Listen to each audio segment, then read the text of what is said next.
Le sport automobile compte beaucoup de légendes qui ont marqué la discipline, et parmi eux, Kimi Räikkönen.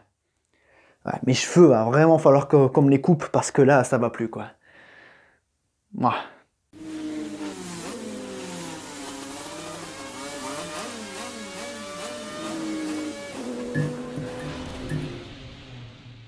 Vous êtes nombreux à me demander régulièrement quel est mon pilote préféré, et si je devais choisir, je dirais Kimi Räikkönen. Et ce pour plusieurs raisons. Déjà, j'ai l'impression qu'il est là depuis toujours, ce mec était sur les photos de classe de Jésus, ensuite son style de pilotage et surtout son caractère atypique. Räikkönen, c'est un magnifique coup de volant, une agressivité remarquable et une gestion de course vraiment pointue, et ça a donné une carrière incroyable. Bienvenue dans ce nouveau format, le format des légendes qui se fera en trilogie, et on commence par Kimi Räikkönen.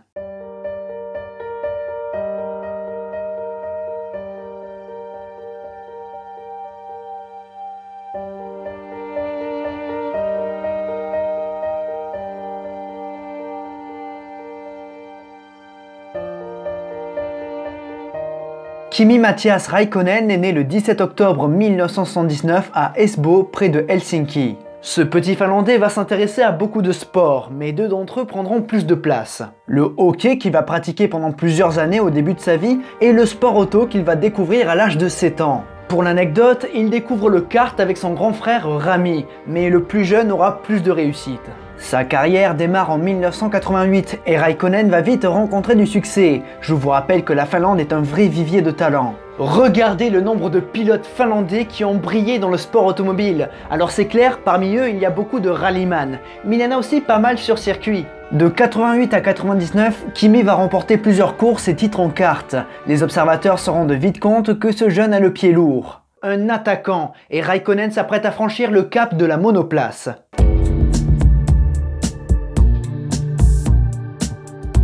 Alors que Mika Häkkinen remporte son premier et deuxième titre de champion du monde, la Finlande semble avoir son successeur. Räikkönen découvre la monoplace via la Formule Renault. Plus précisément par la série hivernale britannique, et Kimi Räikkönen va galérer au point de remettre en question sa carrière.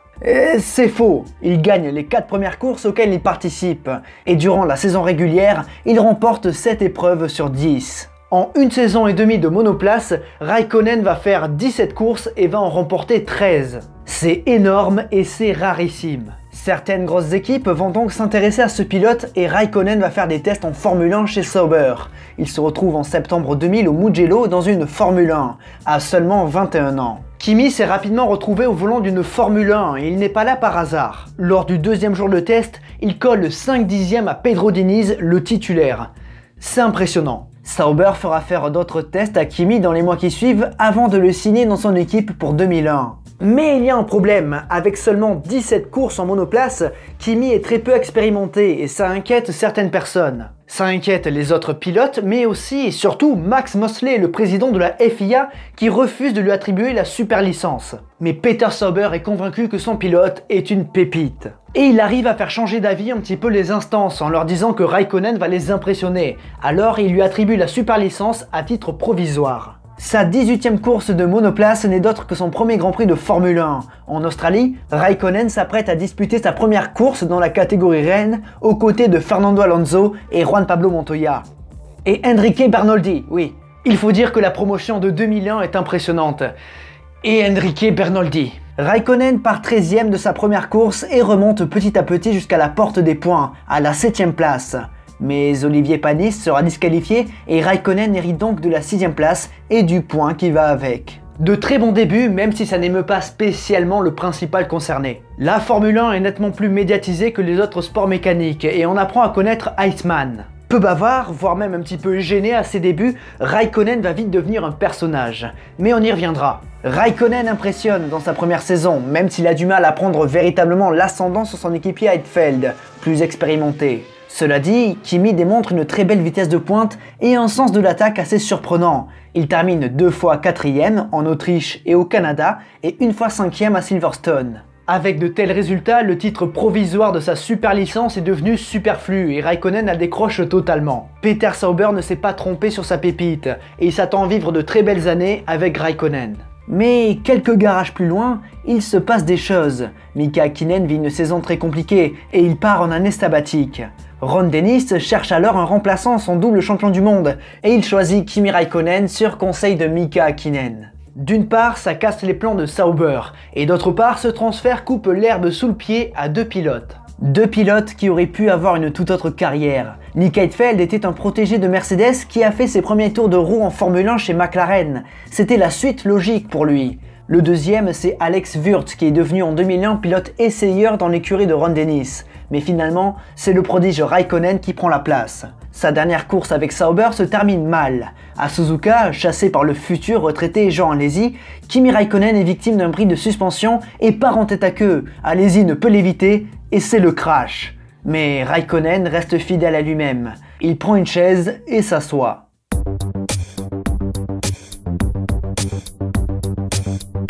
En 3 ans, Räikkönen est passé du karting à McLaren en Formule 1 et il n'espère rien d'autre que de devenir le plus jeune champion du monde de l'histoire. Et il faut croire que ça commence très bien car Räikkönen décroche son tout premier podium dès sa première course de la saison en Australie. Il y a de quoi rêver, mais la réalité rattrape le Finlandais et McLaren. D'une part, les Ferrari sont intouchables et d'autre part, les McLaren manquent de fiabilité. Kimi abandonne lors des 6 grands prix suivants, mais rebondit avec un podium au Nürburgring. En France, il touche du doigt sa première victoire. Il mène la course dans les derniers tours, mais fera une erreur au freinage d'Adélaïde à cause d'huile répandue sur la piste. Schumacher en profite et Räikkönen termine deuxième. Kimi termine bien sa saison 2002 avec un podium au Japon, mais il espère que 2003 se passera mieux avec plus de performance. Mais la nouvelle McLaren prend du retard et c'est avec la version de 2002 modifiée, évoluée, que Kimi et David vont prendre le départ de la saison 2003. Spoiler, la MP4-18 ne sera jamais prête. Mais il s'avère que cette MP4-17D soit vraiment rapide. Dès l'Australie, son équipier Coulthard décroche la victoire et Kimi Räikkönen assure la 3e place avec une bataille face à Schumacher qui le tiendra derrière. Räikkönen qui partait 15e. Après, en 2003, il y avait un nouveau système de qualification, la qualification en un tour, et les pilotes embarquaient la quantité de carburant qu'ils allaient prendre pour le départ. Donc c'était pas rare que certaines équipes de pointe partaient un petit peu plus loin parce qu'ils mettaient plus d'essence dans le réservoir et au final ils faisaient la différence dans la stratégie en course. En Malaisie, Räikkönen ne se qualifie que 7ème, mais la stratégie est rondement menée et Kimi prendra la tête assez rapidement et ne la lâche plus. À 23 ans, le Finlandais décroche sa première victoire en Formule 1 et prend la tête du championnat.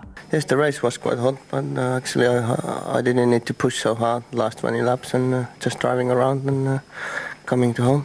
Tout sourit à Iceman. Son pied lourd lui porte chance car dans le rocambolesque Grand Prix du Brésil, le Grand Prix suivant, il est dans un premier temps déclaré vainqueur d'une course stoppée par un drapeau rouge. Mais c'était une erreur de la FIA et il s'avère que c'est Fisichella qui s'impose. Juste avant le Grand Prix de Saint-Marin, Räikkönen rend le trophée à l'Italien et Kimi ne prend pas 10 mais 8 points. Mais malgré tout, Kimi est toujours en tête du championnat du monde et on se dit que le Finlandais peut mettre un terme à la domination de Ferrari et de Schumacher. Mais Ferrari redresse la barre et Räikkönen résiste.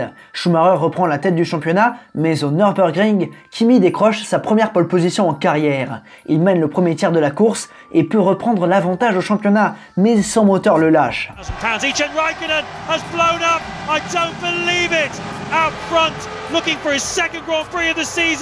Cruelle désillusion pour Kimi Räikkönen qui sera très affecté. Non, c'est faux. Iceman est fataliste et il reste fidèle à lui-même. Ouais, il se barre avant même la fin de la course.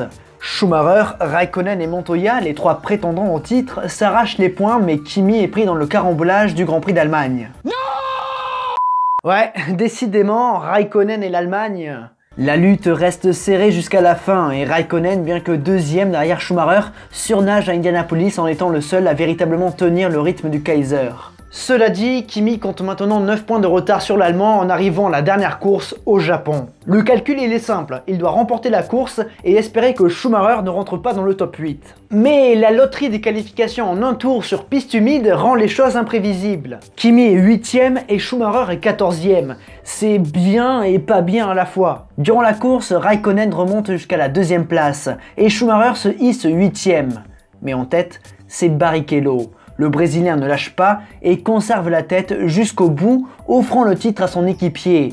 Kimi Räikkönen échoue dans la course au titre pour seulement 2 points, alors qu'il n'a qu'une seule victoire. Ça veut dire qu'il sait gérer un championnat, il a beau avoir le pied lourd, être un véritable attaquant, agressif, il sait très bien gérer les courses. Ouais, l'intelligence de course est une arme de Kimi Raikkonen. C'est le premier pilote à avoir fait trembler Schumacher durant l'ère de domination Ferrari, et même le seul puisque cette dernière s'arrêtera après 2004. Puis en interne, Raikkonen a pris la place de Coulthard.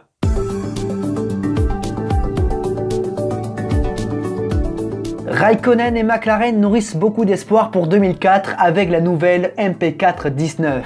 Cependant, cette voiture n'est pas à la hauteur. Elle est lente et manque cruellement de fiabilité. En cette course, Kimi ne marque qu'un seul point. Plus la peine de rêver du titre. La version B de cette McLaren est bien meilleure et Raikkonen signe la pole position à Silverstone et monte sur son premier podium de la saison. Mais le meilleur moment de cette saison 2004 décevante, c'est le Grand Prix de Belgique. Partant seulement 10e, Raikkonen prend la tête au 11e tour dans une course marquée par 3 interventions de la voiture de sécurité. Le Finlandais livre une prestation remarquable sur le toboggan des Ardennes en résistant brillamment à Michael Schumacher, pourtant redoutable sur ce tracé. Il remporte sa 2e victoire en carrière et est surnommé dans la foulée The King of Spa, le roi de Spa. Sur les 4 courses suivantes, Kimi décroche 2 podiums et termine 7e du championnat. Décevant, mais Coulthard n'est que 10e avec 24 points, soit 21 de moins que Raikkonen. Coulthard fait ses adieux à l'écurie McLaren et Raikkonen va être rejoint par un autre redoutable attaquant, Juan Pablo Montoya. Fucking Raikkonen, what a fucking idiot! Mais il espère surtout que la voiture de 2005 lui permettra de rejouer devant et de remporter enfin le titre de champion du monde. Mais ça, c'est pour le prochain épisode. Mesdames et messieurs, j'espère que ce premier des 3 épisodes sur Kimi Raikkonen vous aura plu. Franchement, ça m'a fait quelque chose de le voir partir, en plus sur abandon, de le voir partir pendant le Grand Prix d'Abu Dhabi, ne pas pouvoir aller au bout de sa carrière. Ça fait un petit peu comme Rossi, on perd Raikkonen.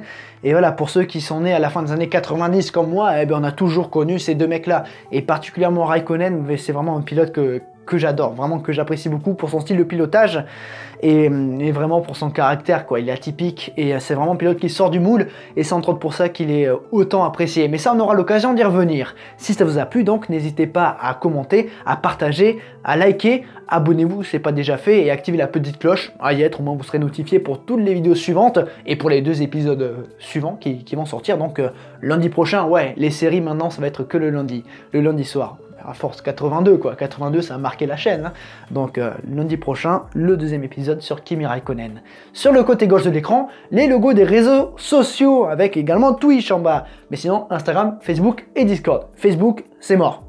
Faut que je le dégage parce que je m'en sers plus, j'ai la flemme monumentale. Bon, respectez Facebook, ok, mais je m'en branle.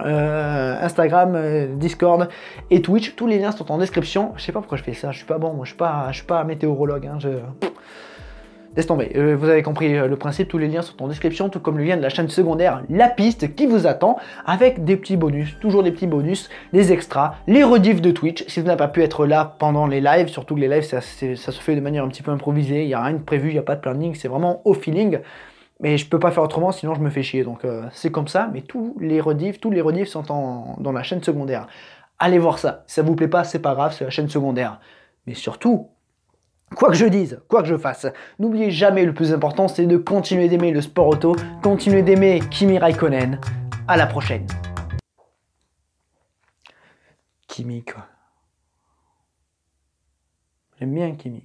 Alors quand j'ai grandi, j'étais fan de Michael Schumacher. J'étais fan de Schumacher, le rouge Ferrari, le casque rouge. J'adore Schumacher, il m'a beaucoup apporté. Mais après, c'est Raikkonen, quoi. Quand Schumacher est parti, c'est Raikkonen qui a pris sa place chez Ferrari. Oui, je vous spoil, mais je m'en fous, moi, je suis un malade. Et du coup, j'étais Raikkonen, quoi. Déjà que Raikkonen, je l'adorais avant. Alors, quand il a pris la place de Schumacher, j'étais encore plus heureux, quoi. Quand il a gagné le titre, bah, oui, je vous spoil vraiment, mais voilà. Désolé du spoil, mais ouais. Des bisous!